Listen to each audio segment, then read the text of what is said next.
were some of those high highs and some low lows that you'd be willing to share with the audience so that they don't feel isolated or lonely? Or in less than 18 months, they bankrupted my business, and they were bankrupt themselves, and the shares went to zero.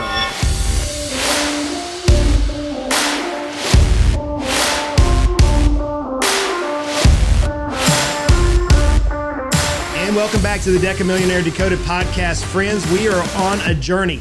We're on a journey on real strategies for us to build wealth, freedom, and ultimately a legacy that lasts. Today, we have a guest that it's going to rock your world. This is one of those guests that if you're riding down the road, I'm going to tell you, pull the car off the side of the road if you can, grab your pen and paper and listen, because there's going to be some pearls of wisdom dropped today.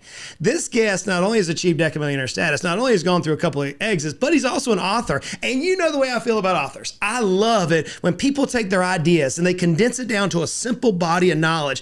Do you realize by reading somebody's book, you can glean decades of wisdom, decades of pain, decades of lessons that will help us catapult much farther and faster than perhaps even the writer experienced. So with that introduction, today joining me is Mr. Glenn Poulos. How are you, sir? Oh, I'm well. Thanks for having me, Justin. It's great to be here.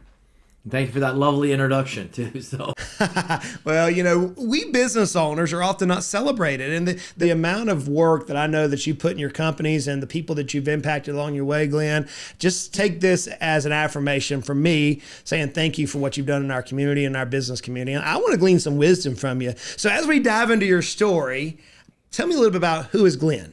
A lot of people call me the consummate salesman, right? I'm always selling. Although that's not my favorite department really at work, if I can say it that way. But I mean, my book is on sales. I started in sales. My companies are sales companies at their heart, right? But in addition to that, you know, I'm also a dog lover. I'm a charity DJ. I do lots of other things, you know, play pickleball, things like that on the side. So there's other facets to it, but I really enjoy the starting small and growing medium. I'm not going to say big, because big can be really, really big these days. And growing businesses and then selling them and then doing it again, right? I'm now on my third venture. I switched countries, I switched markets, I switched technologies. Although I'm as stressed out as I've ever been, I'm having as much fun as I've ever had. And the other company had gotten so big that it was really became overwhelming in terms of the day-to-day and the politics. And then when the private equity took over, there were like all these bosses that I had, and so I'm really having a good time, and I'm enjoying the weather.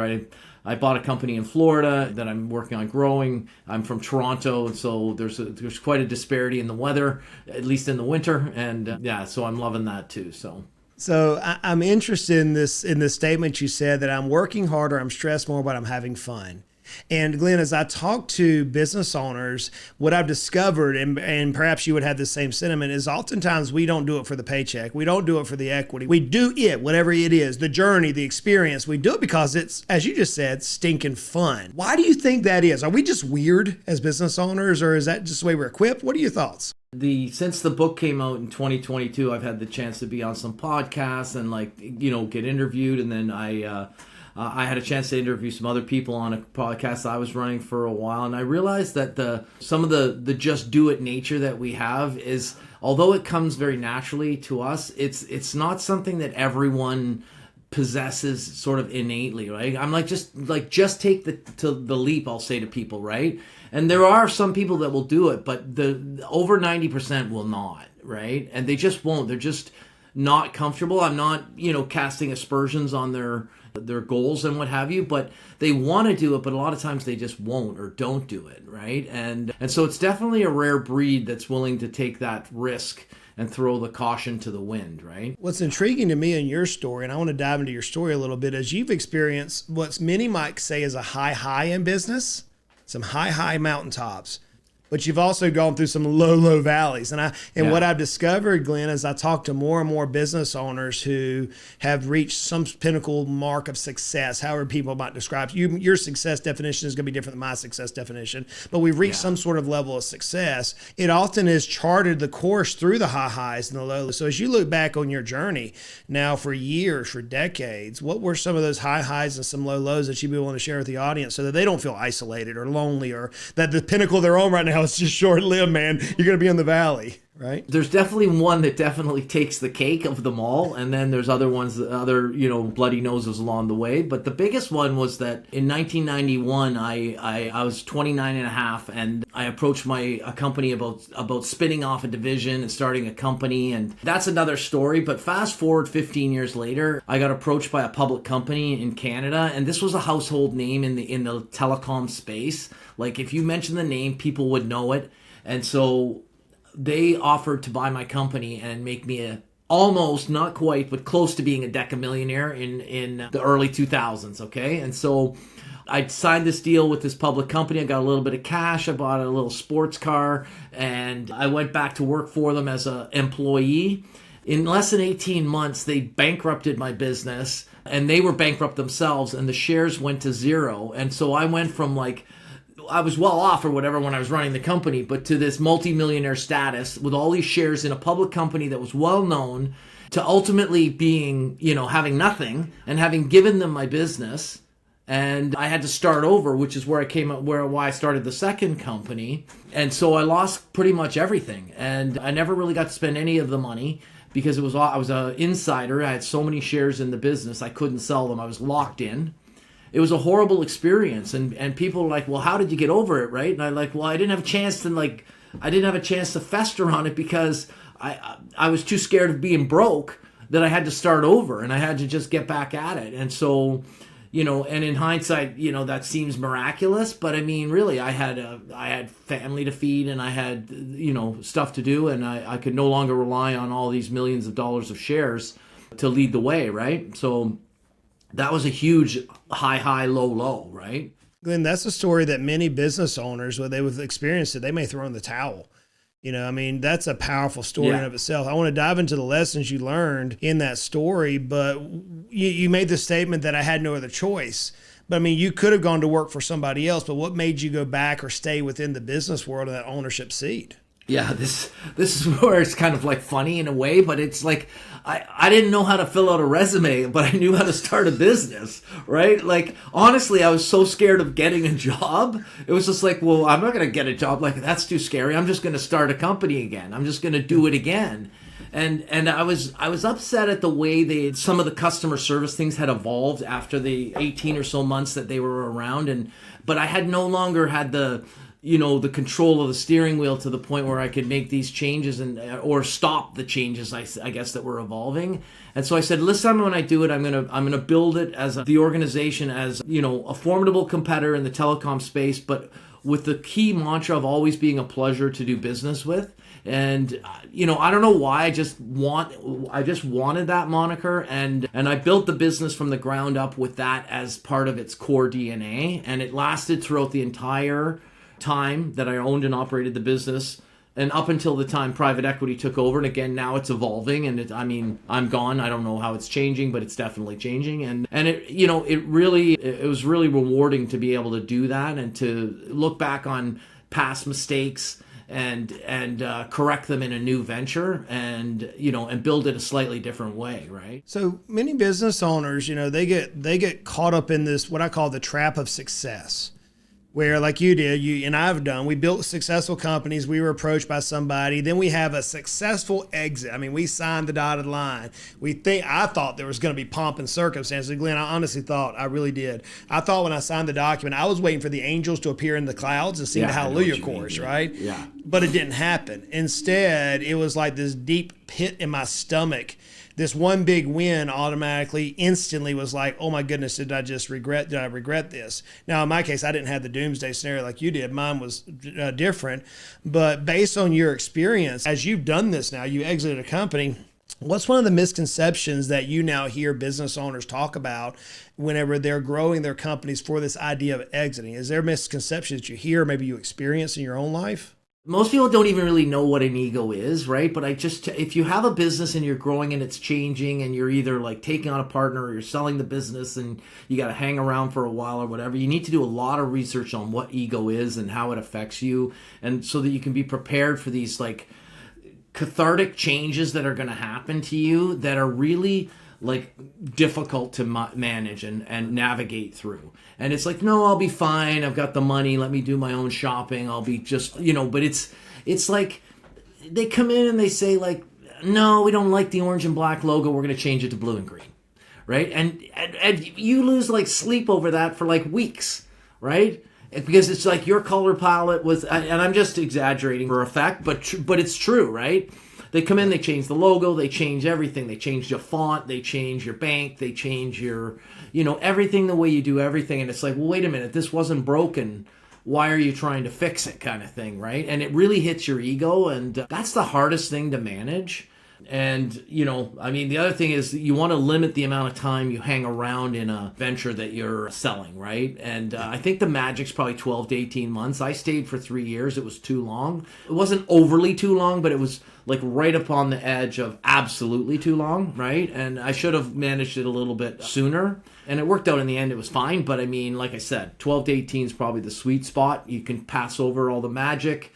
You can leave whatever mark you want to try to leave on that entity, and then you can move on and do something different. So you had this high. I built a successful business. You sold it. You were as you said, bought the sports car. You saw the net worth according to the publicly traded shares, and all of a sudden bankruptcy. You were an insider, so you couldn't sell them. So you watched your net worth just drop, and then you went, as you said, because you didn't know how to fill out the resume. By the way, I'm with you on that. I think most of our audience would be with you on that. We don't want to work for the man, right? So then you went out and you started another company, and my understanding of the story is that was a successful company. So talk to me a little bit about this second venture. Yeah, so when I approached the company in 91, right, I said, you have these couple of these product lines, you're not really targeting them. It's going after this newfangled technology, and I think I can make a business out of it. And why don't you keep your 90% of your company? Let me take these couple product lines. You can be my partner, and I'll go and I'll start another venture, and I can own it, and you can own part of it. And they said categorically, absolutely not. No, like just stick to your knitting. You're doing well. Don't take a chance. And literally the next day I quit the job, right? And I'm going somewhere with this, but cogent to the story, right? And so that newfangled technology that I was basing the business on was the cell phone, right? And of course, it never went anywhere, right? Like who needs a cell phone, right? And so the first business was on companies that were building, radio technology and stuff like that. And the second business was more targeting the growing and rapidly expanding mobile wireless network in North America. So the cell phone providers, building the network, not the phones, but the network side of the thing, right? And that's the area that I focused on in the second part of the business. And it started in 2007, around 2G, then 3G, 4G, 5G, et cetera. It's just been gangbusters ever since, right? I was building, maintaining, and operating a mobile wireless network. And again, we weren't service providers. We sold the equipment that was on the towers. We sold the test equipment. We sold the radio technology, the antennas, the cables, everything up on a tower, everything in the base stations. That's what we did. And I saw that as being a really expanding market in 2007. And of course, it was. It grew from $1 million in our first year to $80 million in sales the year I sold it. And that's in Canada as well. So it was really successful. That's amazing. It's interesting as you were telling. So friends, for those of you who don't know this, we literally get literally hundreds, if not thousands of people that apply to be on the show. And our team has a way to process through. And Glenn said he made it through the gatekeepers. But whenever he was being interviewed, he made a statement. Glenn, you may not remember the statement, but my team grabbed it and they said, Justin, ask Glenn about this. You said that when you're talking about our team, you said on this company, this one that you grew from startup to 80 million roughly when you sold it, that you had a core philosophy around building a business with customers that you want to deal with, that customers that you actually like working with. I don't know if you recall making that statement, but why was that such an important value of yours as you were growing this second company? A lot of that whole idea is also in the book as well in terms of the rules, right? It's basically a rule book. It's 57 tips that I learned over the years. That's really what the book is, right? And I just realized at the heart of it that I wanted to learn how to get, act, and stay in front of my best customers and always be a pleasure to do business with, even when I lost the deal, right? And I found that there was some sort of it was just its own reward in and of itself being that way, right? And so I thought, well, this is working for me, so I'm just going to keep doing it. And I had some competitors in my territory in Canada, right, that were just as formidable or bigger than me, around the same size, and are head to head, right? And they were just as successful as we are, but they weren't a pleasure to do business with, and they were proud of it, right? And so I was proud to be a pleasure. They're proud to do business with. And so, so it was written, right? And so we just found that working with specific customers in the space was just better. And we were able to get deeper and have better relationships. And there were some other customers where we didn't do as well.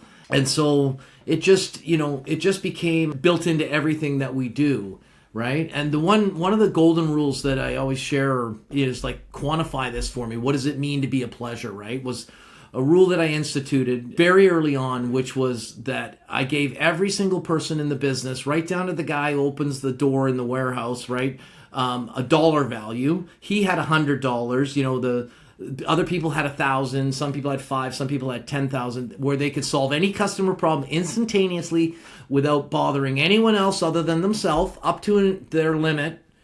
If it would, sort of solve a customer problem and make the customer happy and make the problem go away, right? And then they had to document it and why they did it, how they did it, and then we would then reward them for having done that, right? And so a lot of times the way it works out is that a guy would show up at the back door. He'd say, hey, I picked up this box an hour ago. There were supposed to be 4 tower clamps for this radio.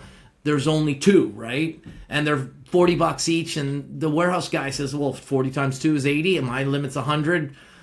Maybe I screwed up. Maybe Jack screwed up. I'm going to give him the 2 clamps and send him on his way. And he's like, oh my God, you guys are such a pleasure to do business with. I was across the road at the other guys, and they told me to pound salt because, the shipment was light, right? That kind of a thing. And I learned that from somebody, I don't know who to credit, but it was someone that's kind of in the restaurant industry where they empowered the staff to solve any customer problem up to a certain limit, to maintain, a uniform customer service level and satisfaction level, I guess is what I'm trying to say. Yeah. So that the restaurant individual actually was with him last week. His name is Will Gadara, and he wrote a book called Unreasonable Hospitality. It's a bright yellow book. So every business owner, that's exactly what Glenn, I'm glad you said that, because I'm like, well, my goodness, you sound like you've been talking or reading my book, my friend's book, Will Gadara's book. And that's exactly what happened. So what you did is you said, okay, everybody has a limit that they can apply to solve a customer's problem or to enhance the experience for them. Now, whenever you roll that out to your company, I mean, you're not running a small company at this particular point as you bring this out. How was it received by the individuals, by your team members, from the top to the bottom in the org chart? Was it received with gratitude? Was it received with some trepidation? What was your thoughts? Because it was genuine and it was seen with there was evidence that it was real, right? It wasn't like this thing like, oh, maybe we could try this or whatever. Like, other people had seen other people do it, so they all knew it was real. And the concept of intermittent reinforcement, right? Where people that get, that's why I'm not a big fan of Christmas bonuses and stuff. And actually it just drives me crazy. Where's my Christmas bonus? And it's like, well, we lost money. Your bonus is 0, buddy. No, I get a Christmas bonus every year. I'm counting on it, right? I'm sorry, getting off on a tangent. Oh, no. I think every business owner is like singing from the back of the church right now, saying, amen, brother, keep preaching, is what they're saying right now. I had a guy who ordered a pool in December to go in July or whatever because of his bonus, right? And I'm like, dude, anyways. So the thing was that we would because of we were giving them a reward for having done it, which was typically like a gift card, right? And it could be 50, 100, 150, whatever, kind of a Visa gift card or something, right? That they were looking for ways to deploy the strategy, not avoid it or worry about it, right? Because they knew that by doing this, they would get a further intermittent positive reinforcement kind of thing. And which I find to be the best kind of motivator is when it's random and it's genuine and it's intermittent. I won't dive too deep in it, but I mean, another one was the 000 concept, right? Which was that somebody always answered the phone, right? But I mean, sometimes it would be possible you could get into the attendant and it would be like, press 1 for accounting, press 2 for sales or whatever, right? But if you went 00000, it came straight to me. And it was like, oh, I've been going around the loop trying to get a hold of your accounting people or whatever. And I'm like, okay, well, I'm the owner. How can I help you? And they're like, what? And if I can't solve your problem, I'm not sure anyone can. They're like, I'm talking to the owner. I'm like, you are, right? And they're like, hey, I should hit 000 more often, right? That doesn't work when I call Visa or American Express. So that was another real example of how we became a pleasure. We always answered the phone. we had these backstops in to make sure that you didn't get frustrated working with us. One of my team members read your book, and they were going through, and they brought me a page of your book, and inside of you had this statement that said, "Leaving a win, the art of leaving a win." And what you were talking about is a brilliant, but what I call a counterintuitive piece of advice. And that you talked in a way of leaving some easy wins for the new owners of the business. What I often see for business owners who are building their companies and they know they're going to exit either by default or by death or by decision, they're going to exit, and they're looking at perhaps the owner being internal or external. You dealt with public companies, VC firms. I've dealt with strategic buyers and VC firms and others. And so with this concept that you said, I want to leave a win for the new owner, is a little counterintuitive to what many of us as business owners think.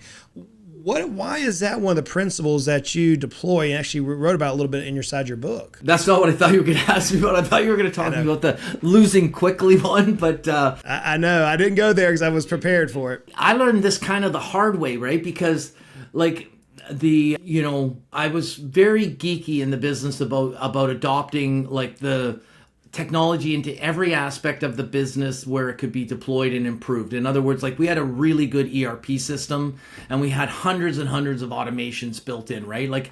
I would walk by and I would reward people, say, if you can find me an example where you've clicked the mouse 3 times in the same way and you show it to me and I can automate it, I'm giving you a bonus, right? And we would automate everything.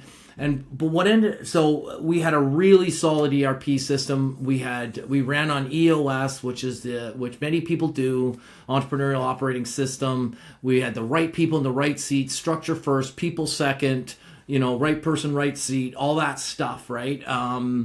And what happens is these private equity guys, they're coming in and they want a little bit of area that they can spruce up right after they take it over because it drives an incremental value to them. And where I learned it was they bought 2 companies, right? Mine that had everything done perfectly, and this other company, and none of it was done. And they're like, "Glenn, can you go do all that over there?" And I'm like, "Yeah." And I thought it was a challenge and fun. And then I realized, wait a minute, this guy got more money than I got because they got a lift on all the improvements, and so they got to jack the value because of the improvements we brought. And that's why you have to leave something for the new owner to improve quickly, right? And don't do it all. Don't do it all. Leave the things where if you do this, you can then you can get some more margin out of this particular thing, or you can do that, right? If you take it all out up front, they're going to take, what's your EBITDA, multiply by the multiplier for your product category. That's your price. Take it or leave it kind of thing, right? So your book is called Never Sit in the Lobby. And again, one of my team members already read that. But what is the core message of your book? Just the thematic message of the book that you're writing about? Yeah. So the subtitle, which isn't written, is how to get, act, and stay in front of your best customers and be a pleasure to do business with always, right? And the whole thing is people are, especially nowadays, they're always wanting to argue with me about, no, well, we could do it on Zoom, right? And I'm like, yeah, okay. And I said, and that's when I challenged them. I say, okay, fine, I'm going to give you enough money that you get to buy a private jet.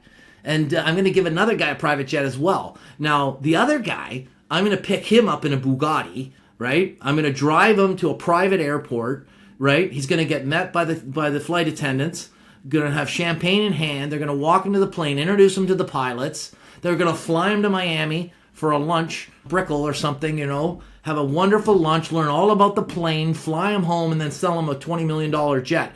You, of course, are going to get picked up on Zoom. We're going to have a nice Zoom call at 2 p.m. Eastern Standard Time. And then we're going to virtually take you to the airport and take you on a virtual cockpit tour and fly you virtually to Miami, and you don't get anything to eat or anything to drink unless you brought it yourself. And the whole point I'm trying to make is that the book is all about getting in front of your customers because your competitor is in front. The one who's winning the deal is in front of your customer. The big deals, and it doesn't have to be a $5 million or $50 million jet. It goes all the way down, 5 million, 500K, 50K, 5K. The real winning guy, he's getting out in his car and he's going to see the customer, or if it's big enough, he gets on a plane, flies to the customer. And so it's all the kinds of like tricks and things like, well, how do I get them to see me? What do I do? How do I get to stay there? What do I say when I get there? How do I get invited back? Absolutely. That's what it's all about. And they're simple, actually, techniques to deploy. And they're golden rules is what they are, right? It's like, always do this, right? So I'm curious now, Glenn.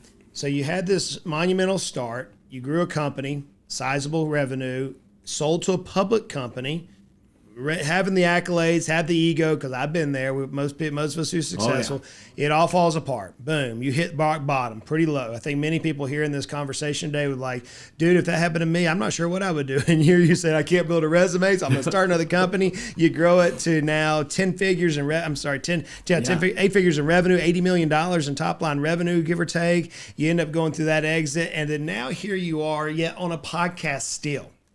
And the audience knows I've done this 7 times, and here I am on a podcast. And you and I were talking beforehand about how we love giving a hand back to the brothers and sisters behind us who are going through their own journey. But it's fascinating to me because right now you're still in business. Yeah. So talk to me a little bit about what you're doing today, some decades later from that early start, that high and that low. What are you doing these days? I don't like the Canadian weather overall. And, I'm Greek by heritage, and I feel that I should have been, I should be living, on a Greek island somewhere, right? And so I really like the summer months and all that. So I decided after I sold the company, and yes, I could have retired, but I have a very complicated backstory, and I have a lot of people that count on me for things in life. And so I don't have a guarantee that enough is enough, right? Like that I'll always have enough when I'm only 60 years old, right? If I get, my dad lived to 90 something, right? So if I get another 30 years, it's possible my kids and their kids could run me dry, right? And so I'm thinking maybe I need a little bit more. That's part of it. And the other thing is that I've realized that I just wasn't ready to quit, and because I'm 63 now, right? I bought the new business a couple years ago, and so I wanted to get a business in the U.S. I wanted to do something in the U.S. But the biggest thing, to answer your point, was that my first company I had there were 3 of us, right? 3 partners, and the second business I had a partner. And I had an investor. And so in a way it was 3, but it was really 2 running the business, but then a third guy who had to get paid out some when we sold. And I wanted to do something on my own where you could say it either way, where I got to do it all on my own and figure out what color the logo would be by myself. Or the other thing, which is the check doesn't have to get divided by 2, right? Yep, at the end. I get you. And so, but really it was, can I do it on my own? And because there were a lot, like, I used to have these, like, ratified sayings that I would come up with, like, when in doubt, just, sorry, I was going to swear there, just do something, right? Like, just do something. Like, when you're in trouble, just not do nothing, right? Like, make sure you do something, right? And a lot of times I would walk in, I go, like, guys, we got to do something. Like, they go, what do you mean we got to do something? I go, we got to do other than what we're doing now. Is not the right thing. We have to do something else. And they're like, what? And I don't know. Let's figure out what it's going to be, but it has to be something. And they're like, why can't you just leave well enough alone, right? And and then I would come up with there would be 10 ideas, and I would have come up with 9.9 of them most of the time. And I would get shot down on 8 or 9 of them, and I'd be left with half of an idea to work on because either the other 2 owners or this or that. And I thought this time maybe I want to do 5 of the 10 or 9 or whatever, right? Yeah. And I mean, I'll have to learn the hard way. But most people are kind of like scared to take those steps and whatever. And I found that just constantly moving forward and with activity, when you look back at from where you came and where you're at now, it's that whole journey of 1,000 steps thing. And it goes by quickly, right? And that's the entrepreneurial spirit, right? And so that's why I did it, and for all those reasons, right? To make a little bit more money, to leave a little bit more for the family, to do it by myself, and to do it in a place that was warmer. And also the U.S. market is a little more business friendly than Canada. And so I have a chance of the numbers being a bit bigger. You know what's amazing to me is that whenever I hear a story like yours, Glenn, it's always to me a testament, if you will. I want to use that word tactically there. It's a testament to the resilience of business owners and the drive of business owners. And we literally have thousands, tens of thousands of business owners right now that are probably shaking their head along with me as you're talking, because we all feel that way. But oftentimes, many times in our ignorance at our youth, we think it's always about the money. We think it's about, the accolades. And as you said, you've had some high highs and low lows. But in your own journey, you've written a book now, written a powerful book. Never Sit in the Lobby. Friends, we're going to leave a link down below for you to check out Glenn's book, and it's going to help you change your life. But life's not always about business. And what I've heard from our audience is they want to know a simple question from our guests, people like yourself who have reached some level of success, and that is this: what do you do, or what are you passionate about that has nothing to do with business, that has nothing to do with enterprise value? What do you do to recharge, or to get your mind out of the business world, to stay connected with your family, as you mentioned earlier? Yeah. What is it that I know you talked about dogs. I didn't ask you what type of dog, and I know you talked about pickleball and some other things, but what are those things that you do? They're French bulldogs, and they're lunatics, and I can't control when they're going to have Satan mode, and they're zoomies, and I've been kicked off podcasts in the past for them being too loud, and so I took them to daycare today. But love my French bulldogs. I take them everywhere. We're inseparable, right? But the biggest thing that I do to recharge is my connection with music in the form of either my DJing or in the area of professional sound, right? And I don't do a ton of front of house stuff now, but I mean, for much of my adult life, bands would, I would help them set up their outdoor setups or even front of house at clubs and things like that, and help them with their live sound. And I just love messing with the electronics and going in with this massive equipment and no manual, and then in the end they're like, how do you connect it? And I'm like, I don't know, but I know how to do it, right? And it's just something that I'm passionate about. But the DJing, I learned a long time ago that if you're a charity DJ, getting work is a lot easier than getting a gig in Ibiza. So I work for lots of nonprofits that spread my name around. I don't do it for free, but I do it for sort of the insurance cost, if there's any extra rental gear that I need, that kind of stuff. And I don't charge for my time, right? And I get to work some big crowds, events with maybe 1,000, 2,000 people. And you can't put a price on how much fun that is, being able to DJ in front of those types of crowds and stuff. And and I have that same, I have my setup here in a room at home, so I can play with it, the hobby DJ thing. And I really like that, and activity wise, I'm out with the dogs, or I'm, like I said, playing pickleball, or, I was trying sailing and stuff, and I've had 2 sailboats, and I had to slap myself, and I've sold both the boats, right? And I'm like, Glenn, you're not a boater. I almost swore again there. You're not a boater. And I want to be a boater, but I'm not a boater. And that's the thing. It's I'm going to sell the company and then I'm going to buy a yacht or whatever, right? Don't do it. Because if you're a boater, you'd already have a boat. You'd start with a dinghy, and then you get a this, and then you get a that. And by the time you're 40 or 50, you'd have the kind of boat that you really want, because it's part of your DNA. But you don't go and all of a sudden become a boater. And so what ends up happening is, that's when you look down on the thing and you go, why are all those boats sitting there? It's because a bunch of guys who aren't boaters bought boats, right? And so I'm not that. I hear you. So we have, just for fun, for your knowledge, we have a couple of dogs right now. We have a German Shepherd. She's getting old, and she's our guard dog. And then I have a Mastiff, an old English Mastiff. Yeah. And he's like a big slobber bucket of love. He's called Samson, and he's it reminds me of Scooby-Doo. It's whoa, Shaggy. But we just introduced a new Cane Corso to the litter, to the farm, and she's going to be a fun one. So friends, check out the Instagram page. You're going to get to name her. We're going to have a name for her, a good Southern. South Georgia is where I grew up, so we're going to put a good Southern name on her. So Glenn, we're going to put a link to your book inside the show notes. And friends, I challenge you to go grab a copy of the book, Never Sit in the Lobby. My team has it. I'm supposed to be on my desk here today or tomorrow for me to read it. Can't wait to read that myself. So Glenn, if somebody has a question, they want to just connect with you and follow you or learn a little bit more about your actions these days. I know you're into some things like AI and other things of that nature. Where might they connect with you at? Link to everything on my website, glennpoulos.com. But if they want to talk to me directly, the fastest way is just connect with me on LinkedIn. and they'll see that I'm very active. I'm a top voice on LinkedIn. I'm there every day, sharing the message, spreading the word, and I'm quite easy to get a hold of in that way. And I'm always looking to collaborate and, contemplate ideas and questions with people. And so I welcome the chance to meet any of your audience in that regard. Absolutely. So friends, we'll put a link to all of Glenn's resources, his website, his social media links on the show notes. Take a look at it, connect with Glenn. You can't have this level of success and failure. Behind every great person who's had some success, there's also some very deep heartaches, some hard failures. So maybe you're going through that right now in your own journey. Don't give up. Don't give up.